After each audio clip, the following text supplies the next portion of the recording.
덕구평, 이 아이들이 정말 ADHD일까? 김경림, 저, 민들레 출판.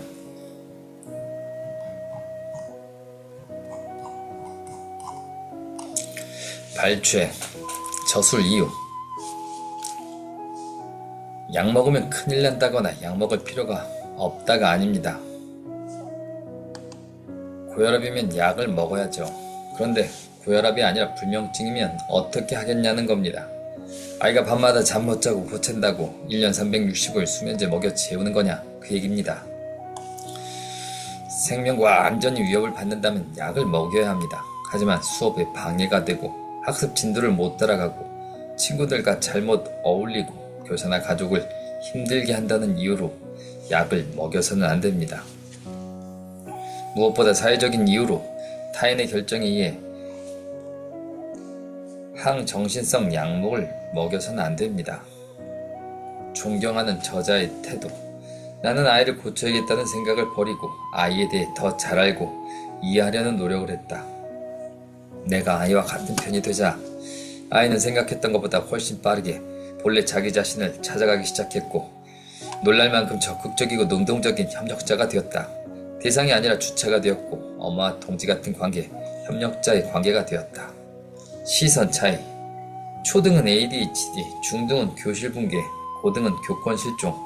같은 이유가 있으면 같은 방식으로 표출되어야 할 텐데 초등학생들은 그럴 수 없습니다. 중고등학교에 비해 훨씬 장악력이 있는 교사와 부모에 의해 통제되기 때문입니다. 상식, ADHD를 병이나 장애로 보아서는 안 된다고 주장하는 학자들은 이미 많다. ADHD는 검사 결과가 아니라 관찰 소견으로 진단을 내릴 수 있는 어떤 것이다. 감기와 임신과는 다르다. ADHD 아동의 50-60%가 품행장애나 불안 및 우울장애, 학습장애, 언어장애를 가지고 있다는 말은 품행장애나 불안 및 우울장애 등을 가진 아동은 ADHD 진단도 함께 받을 가능성이 높다라는 말로 고쳐야 옳다. ADHD의 부정적 이미지. 영상도 함께 요청을 받는데 ADHD 아동 영상을 준비하면 방송 담당자가 다른 자료 영상을 요구하곤 한다는 것이다.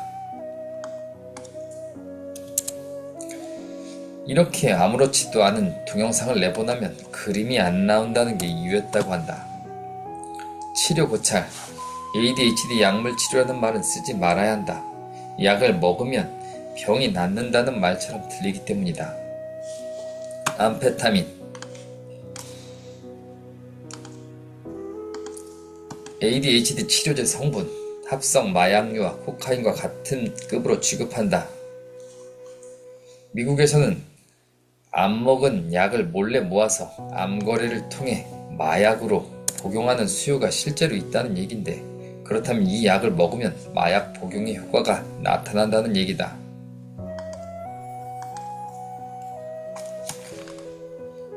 비유, 술, 담배. 만약 술이나 담배가 어떤 효과가 있다면 아이들에게 하루에 술 한 잔씩 마시게 하고 담배 한 개비씩 피우게 하면 어떨까? 정확히 용량을 지키면서 말이다. 그 정도의 양으로 몸에 명백히 해를 끼쳤다는 보고도 없고 그 정도의 양으로 인해서 중독되었다는 연구 결과가 나온 적도 없다면 말이다. 비유, 안경. 이미 나빠진 시력을 좋게 만들 수는 없지만 도수가 많은 안경을 씀으로써 시력이 좋아진 것과 같은 효과를 볼 수 있는 것이라고 했다. 또 그렇게 함으로써 생활의 불편함을 줄이고 정상적인 생활을 할 수 있도록 도와주는 거라고 했다. 약의 위력. 약효가 다 떨어진 저녁에나 밥을 먹을 수 있을 정도다. 의사의 상세한 조언은 ADHD 약물로 인한 식욕 감퇴가 얼마나 심각할 수 있는지를 적나라하게 말해주고 있다. 어떤 책에서는 리탈린, 항정신성 의약품의 일종으로 주로 ADHD 치료를 위해 사용되는 물질이다. 유명한 ADHD 치료제인 리탈린, 콘서타의 주성분이기도 하다.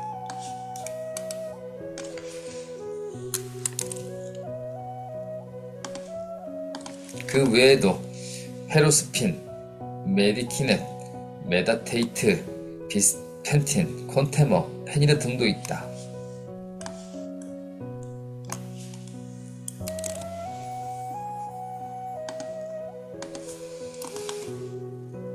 이 식욕 감퇴 효과가 매우 강력하기 때문에 성인이 오직 살을 빼기 위한 목적으로 리탈린 처방을 요구하는 경우에 대해서도 언급하고 있다. 반발 효과. 약물 치료를 시작하면 처음에는 바짝 좋은 효과를 내다가 점점 별 효과가 없어지게 된다. 그러다 약물을 중단하거나 복용량을 줄이면 애초에 약물 사용을 하기 이전의 상태보다 훨씬 악화된 증세를 보인다. 위험 감수 이유. 코카인과 같은 등급의 마약 성분 약을 감당하기 어려운 부작용을 감수하면서 중독의 위험을 무릅쓰면서 한번 시작하면 끊지도 못하고 계속 먹어야만 한다면 그만한 이유가 있어야 한다. 이 정도 위험과 부담을 무릅쓰고서라도 하지 않으면 안 될 절체절명의 이유가 있어야만 한다.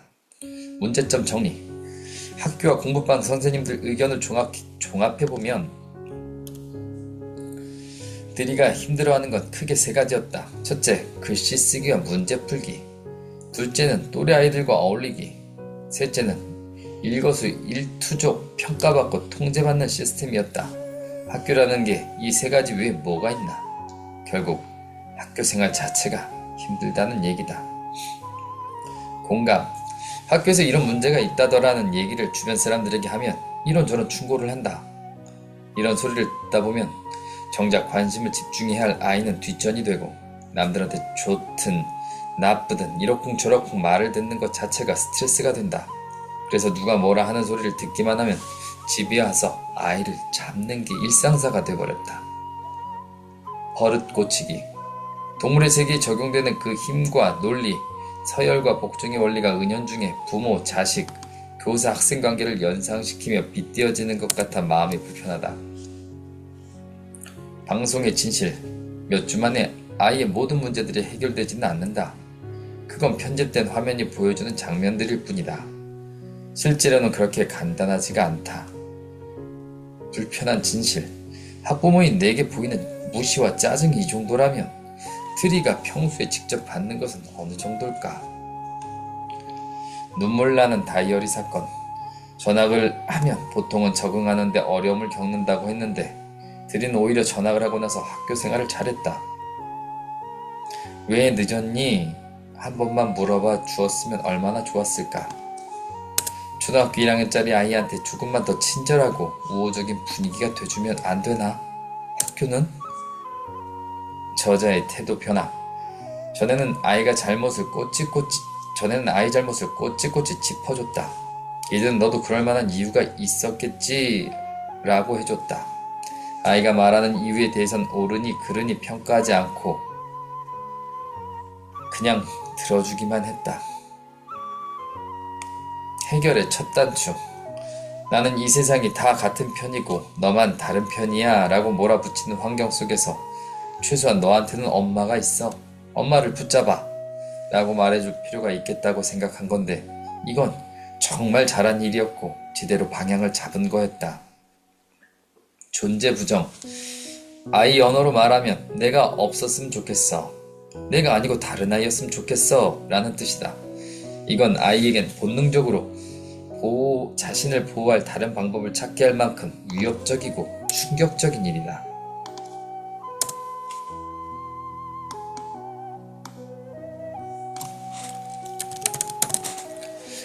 엄마가 아이를 못마땅해 하고 감정적으로 밀어내고 있으면서 말로만 엄마가 널 얼마나 사랑하는지 알지?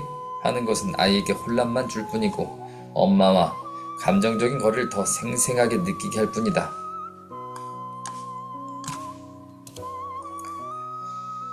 아이를 있는 그대로 인정하고 받아들이고 있지 않으면서 누가 뭐래도 엄마는 내 편이야, 엄마는 믿지? 라고 하는 것도 마찬가지다. 이 아이 키우기 너무 힘들어. 붙잡고 견디다 보면 언젠가는 좋아질 수 있을까 하는 엄마의 힘겨운 마음이 전해지기 때문에 이런 말을 들으면 아이는 더 큰 슬픔을 느낄지도 모른다. 감정과 희망에 초점 맞추기. 2학년 진학 후 친구들 사이에서 놀림과 따돌림 당하는 것도 그대로다. 다만 뭔가 하나라도 긍정적인 변화가 생겼다는 것, 그게 중요하다. 악천후 속에 고립된 항해를 하는 것은 똑같아도 어쨌든 깜빡이는 등대 불빛을 한번 봤다는 것, 한두 번 보이다가 다시 안 보이더라도 어쨌든 분명히 보긴 봤다는 것, 이게 중요한 거다. 부모의 딜레마. ADHD라고 하자니 뇌기능에 원래 문제가 있는 것이 원인이고 치료제는 없고 각성제를 먹여서 행동을 강제로 교정해야 한다는 의사들과 교사들 입장을 받아들여야 하는데 그건 도저히 납득할 수 없는 일이었다.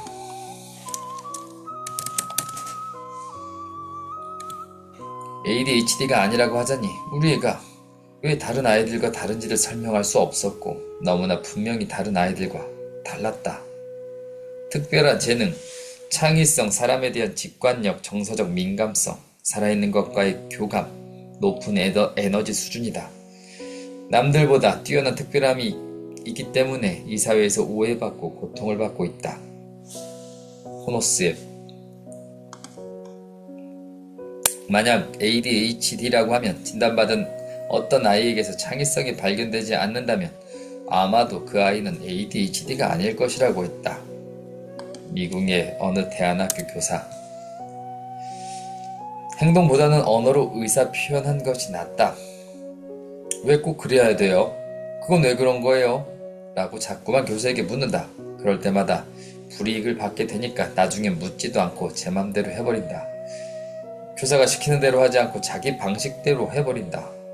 이 아이들은 새로운 걸 만들어내고 싶고 다른 방법으로 해보고 싶고 그래서 실패를 하더라도 결과가 뻔한 일을 하기보단 신선한 실패가 낫다고 여긴다. 선생님한테 혼나더라도 그 고통이 그냥 시키는 대로 하는 고통보다 덜하다. 모순. 창의력 향상 프로그램이라는 부제가 붙었다면 그 말 자체로 모순이다. 창의력과 프로그램은 상극이다. 다양한 체험을 하게 해주고 싶다면 아무것도 참가하지 말고 부모가 개별적으로 아이를 데려가 주도권을 아이에게 주고 아이를 따라가 주는 것이 좋다. 아이를 더 재미있게 해주려고, 더 유익하게 해주려고 부모가 뭔가를 계획하고 보여주고 가르치려 들면 아이에겐 그 자체가 또 하나의 프로그램이 될 수 있다. 다른 사람도 아니고 부모가 자기를 그런 존재로 여긴다는데 아이는 절망하고 고통스러워할 것이다. 다른 누구보다 부모에게 가장 분노할 것이다. 부모에게 직접적으로 표현을 하든 안 하든 부모가 나를 괴물로 생각한다는 사실에 분노하면서도 아이는 부모가 자기를 괴물로 생각한다고 믿는 바로 그 괴물을 자기 안에 내면화한다. 한번 상상해보라. 아이의 내면은 처참한 전쟁터가 될 것이다. 팁. 아침에 시간에 쫓기며 출근 준비하느라 바쁜 엄마는 초조하고 불안하다. 정서 상태가 아이에게 그대로 옮겨져서 아이는 이유도 모르고 초조하고 불안정한 행동을 하게 된다. 조급해하고 성급히 굴다가 물을 엎지르고 옷을 버린다. 이것 때문에 화난 엄마 감정은 또 아이에게 옮겨져서 아이는 이유 없이 동생한테 소리 지르고 때린다든지 하는 분노를 표출하게 된다. 엄마의 감정을 아이가 대신 몸으로 표현하는 것이다. 솔직하기. 이혼 등의 불안 요소. 차라리 무슨 일인지 공개하고 나면 안심한다. 뭔지를 알고 나면 과도한 불안에서 벗어날 수 있기 때문이다. 너를 어디에도 맡기거나 보내지 않을 거야. 성인이 될 때까지 엄마랑 단둘이서 같이 잘 살 거라는 믿음을 주고 나서 그제야 들이는 그때까지 속으로 참아왔던 감정을 표현하기 시작했다. 엉엉 울기도 하고 화내기도 하고 비난하기도 하고 못되게 굴기도 했다. 이 모든 것은 아이가 안심했다는 표현이었다. 감정 이해하기. 아이를 다룰 때 반드시 지켜야 할 기본 원칙 중 원칙이 선 감정 후 논리. 먼저 감정을 받아주고 나서 나중에 판단하기다.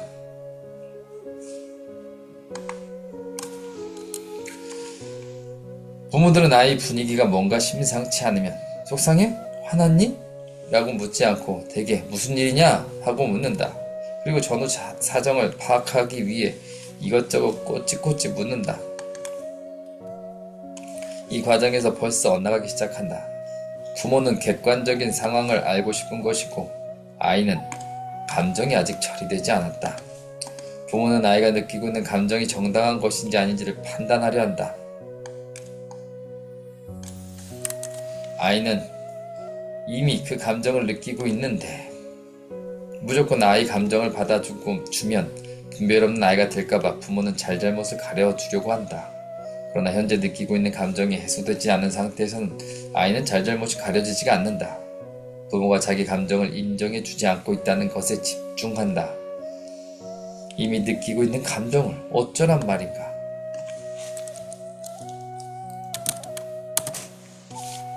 공감.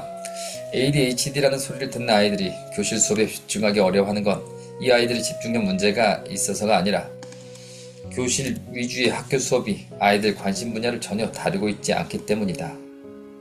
유레카. 활동 에너지가 많다는 것 자체는 문제가 아니라 장점이다.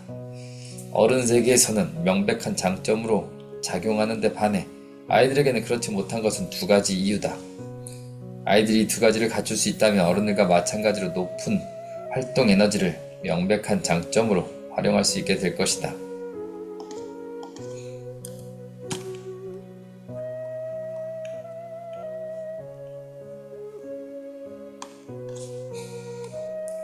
양육 팁. 지금 당장 어릴 때 그런 생산적 목표를 차지한다고 조급해야 할 일은 아니다. 자기 자신과 삶에 대한 건강한 태도를 갖고 자라기만 한다면 반드시 자기가 좋아하는 일을 찾게 되어 있다. 그걸 찾기만 하면 아이의 높은 에너지 수준은 명백한 장점이자 이점으로 작용할 것이다. 라라 호노스웹이 말한 이 5가지 재능은 사실 모든 아이들이 갖고 있는 재능이다. 타고난 그대로 놔두면 모든 아이는 창의적이고 직관력이 있고 놀랄 만큼 민감하다. 자아존중감. 자아존중감이란 자기 가치에 대한 긍정적인 인식이다.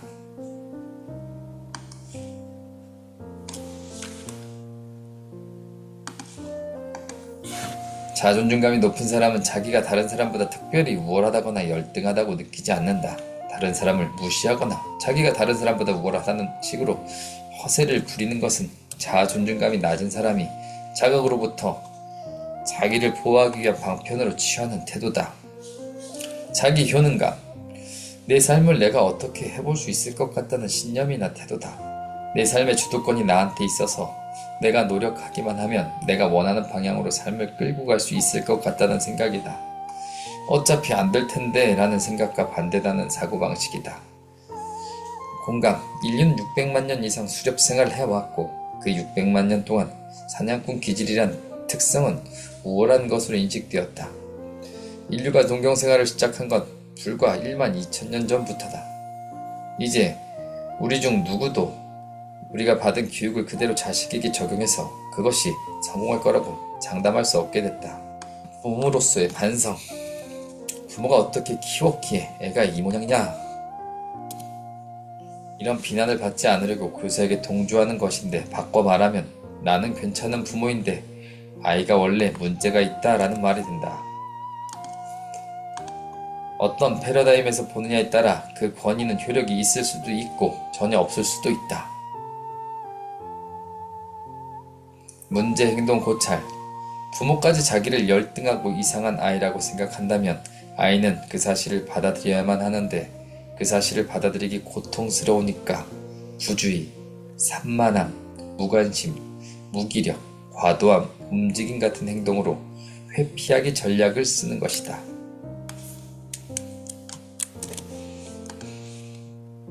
감정 컨트롤. 여전히 자기를 무시하고 오해하고 과소평가하는 선생님과 학교 시스템을 부당하다고 느끼고 분노할 수 있지만 긍정적인 자기 인식과 신뢰감이 있기에 그 분노가 더 이상 자기 자신을 향하지 않는다. 게다가 부모와 유대와 신뢰가 탄탄하다고 느끼면 아이는 부정적인 피드백이 예상되는 상황에서 분노를 표출하지 않고 조절할 수 있게 된다. 집에 돌아가서 엄마한테 얘기할 수 있고 엄마는 분명히 이 감정을 해결해 줄 테니까. 아이를 있는 그대로 인정한다는 것 쉬운 일이 아니다. 이 모든 게 아이를 위해서라고 생각했지만 무의식 속에는 아이를 통해 자기를 증명하고 싶은 욕구가 있었다는 사실을 깨닫고 그걸 포기할 수 있을 때 비로소 아이를 있는 그대로 인정할 수 있게 된다. 부모가 모든 비난과 책임을 뒤집어 쓸 의사가 없으면서 아이를 있는 그대로 인정한다고 하는 건 거짓말이다. 건강하지 못한 사회, 취약한 대상을 골라 정해놓고 핍박함으로써 구성원들이 쌓인 불만을 해소하고 자기 위치를 확인하며 안심하며 살아간다. 그렇게 해서 그 체제가 겨우 유지돼 나가는 것이다.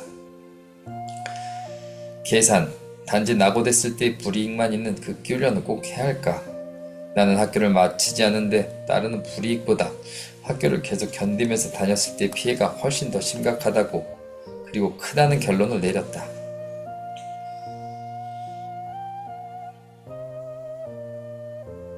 자유고찰, 꽉 짜인 시스템 속에 있으면 그 압박을 견디기 어렵고 거기서 벗어나고 싶지만 자유로운 상태에서는 스스로 길을 찾아내야 한다는 막중한 부담감을 느끼게 된다. 부모고 교사고 어른들은 아무도 뭐라고 하지 않아도 자기들끼리는 앞으로 나는 뭘 하지? 하는 생각을 끊임없이 하는 모양이었다. 상처의 자리, 상처를 뒤로 하고 떠나기는 쉬워도 그 자리로 다시 돌아오는 것은 정말 어려운 일이다.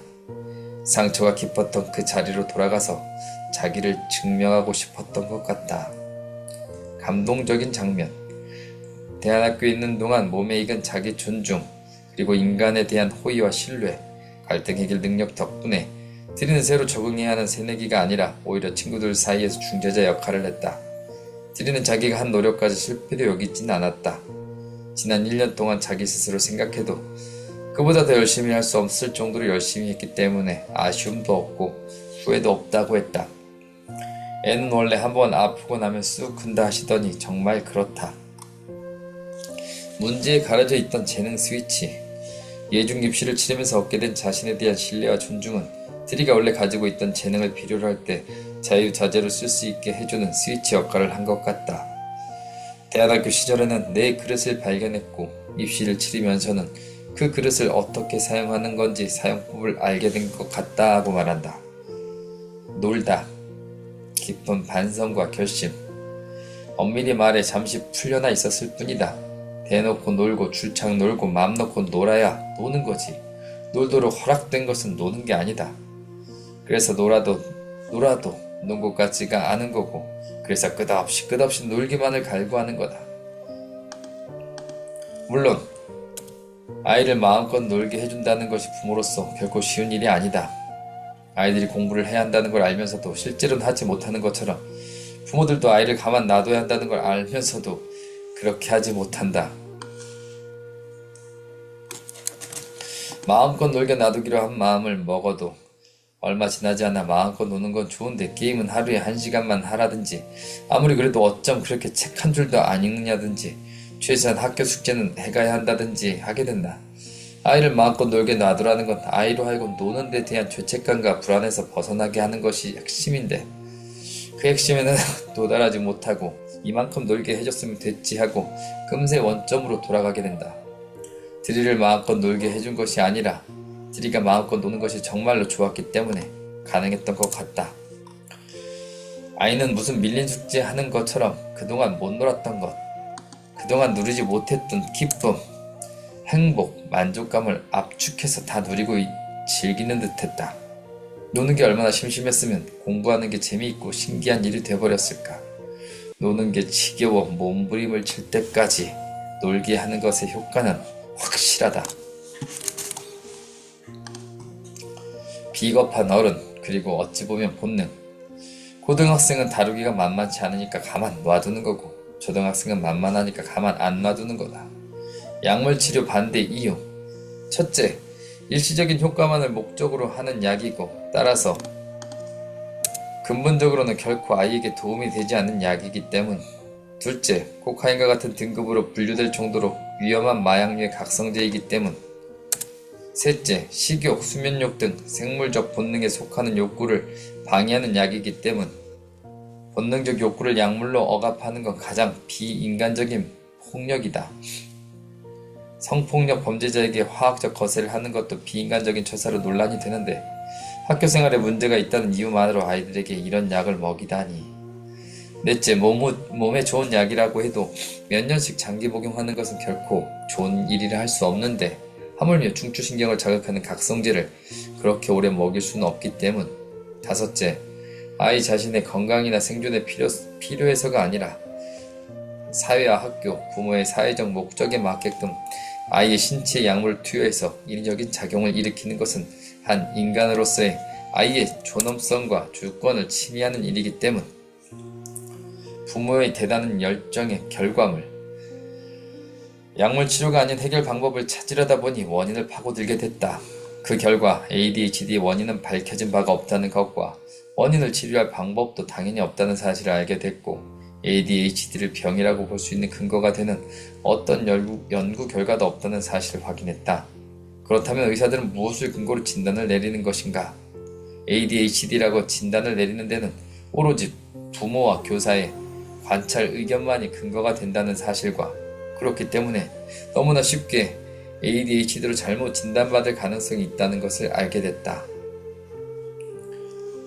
입장 차이. 사람은 누구나 자기가 어떤 자리, 어떤 위치에 있는가에 따라 입장을 결정한다. 표면적으로는 선과 악, 도덕과 양심의 바탕을 두는 것 같지만 자기가 서 있는 입장으로 결정한 경우가 더 많다. 카르텔, 제약회사. 연구부의 출처를 생각하며 연구 결과들을 식별을 한다는 것을 의사들은 훨씬 잘 안다. 그런데도 신경정신과 병원을 운영하는 의사들은 ADHD에 처방되는 약이 어떤 위험성을 갖고 있고 부작용이 얼마나 심각한지에 대한 연구 결과를 관심 밖으로 밀어낸다. 위험하지 않다는 연구 결과만을 근거로 내세운다. 신경정신과 의사들은 책임질 위험이 훨씬 적다. 의료사고의 위험이 없기 때문이다. 정책의 슬픈 모순. 교육청에선 가끔 학교로 ADHD 약물의 위험성을 알리는 자료를 배부하기도 했다. ADHD가 아닌 아이들이 먹어서는 절대 안 된다는 이런 보도는 거의 해마다 반복된다. 그렇다면 그런 위험한 약을 ADHD 아이들은 먹어도 된다는 것인가? 뜨거운 아포리즘. 아이 자체가 학교보다 중요하다.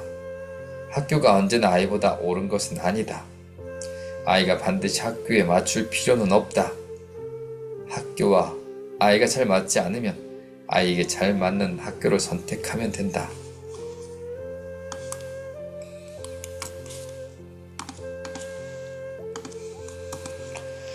한 사람만 있으면 아이를 키우는 주 양육자 한 사람만 알아주면 된다. 오직 한 사람, 이 세상에 단 한 사람만 알아주면 된다. 그 한 사람만 아이를 믿어주고 인정해주고 편들어주고 위로해주고 기다려주면 된다. 그러면 그 아이는 세상에서 가장 아름답고 건강하고 빛나는 아이로 자란다. 반드시.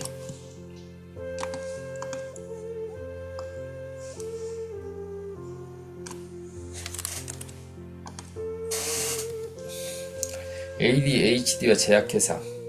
북미에서 주력 결핍장애 ADD에 대한 연구가 처음 시작된 건 1972년이었다. 그 전까지는 과잉 행동을 치료하기 위해 소극적으로 리탈린을 처방하던 단계였는데 1980년에 ADD라는 이름의 새로운 질병이 공식적으로 등재된 이후 ADHD 치료를 지원하는 비영리 단체 CHADD의 활발한 활동에 힘입어 ADHD 치료 캠페인은 미국 주류 문화에 파고들기 시작했다. 그 후 미국 정신의학협회가 ADD를 ADHD에 포함시킨다는 내용으로 ADHD 진단 기준을 개정한 것이 1994년이었다. 이를 계기로 ADHD로 진단받은 아동의 수가 폭발적으로 증가했고 관련 산업 역시 폭발적으로 성장했다. ADHD 광풍이 몰아친 1990년대 미국 사회에는 GATT, WTO 등이 발효되면서 일자리가 사라지기 시작했다. 미국 학생들은 어떻게든 높은 학력을 가진 전문직 종사자가 되기 위해 길을 써야 했다. 부모들은 자녀의 학업 성적에 목을 매기 시작했다. 우리도 IMF 이전에는 ADHD에 대해 들어본 적이 없다. 2000년대 이후 청년 실업, 취업, 고시, 스펙전쟁, 특목고, 선행학습, 일제고사, 왕따, 학교폭력, ADHD 이 모든 것들이 톱니바퀴처럼 맞물려 돌아가고 있다.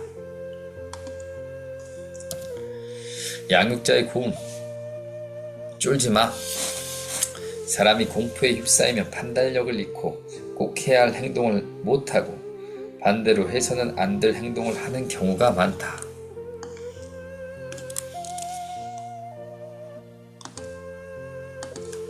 그래서 위험에서 빠져나오려면 제일 먼저 해야 할 일이 공포로부터 벗어나는 일이다.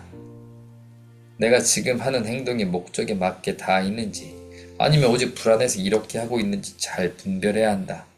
만약 불안해서 뭔가를 하고 있는 거라면 바로 그 행동이 상황을 더 나쁘게 만들 가능성이 높다. 생존 고찰. 인간다운 삶이란 생존 그 이상을 추구하는 삶이다. 이 방향으로 지나온 인간을 오로지 생존만을 추구하는 존재가 되도록 강제로 몰아가는 사회는 그 역방향의 힘이 치닫다가 극대화되는 순간에 바로 그 힘에 의해 파괴될 것이다. 책임자는 없다. 의사, 선생, 부모, 내 책임도 아니고 네 책임도 아니고 ADHD 책임이야 라고 하고서는 힘없는 아이들만 매일같이 알약을 먹으면서 몸으로 책임지게 하는 겁니다. 하나급의 한두 명꼴로 맨정신으로는 버틸 수 없어서 각성제를 먹어야만 다닐 수 있는 학교가 이게 정상입니까?